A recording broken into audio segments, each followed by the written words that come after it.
மயிலாடுதுறை மாவட்டம் மயிலாடுதுறை மணல்மேடு வழித்தடத்தில் நேடூர் railway gate உள்ளது.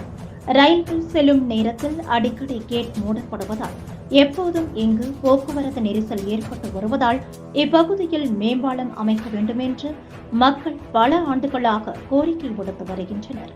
இந்நிலையில் இன்று மாலை விழுப்புரம் பகுதியிலிருந்து மயிலாடுதுறைக்கு பயணிகள் ரயில் வரும் நேரத்தில் கேட்டை ஊழியர் மூடியுள்ளார்.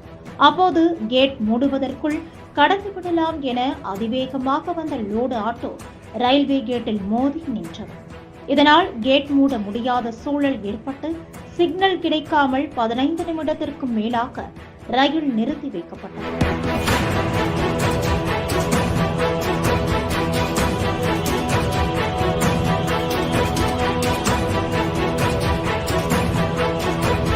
ரயில் காலதாமதமாக புறப்பட்டதால் மயிலாடுதுறை மணல்மேடு வழித்தடத்தில் கடும் போக்குவரத்து நெரிசல் ஏற்பட்டது.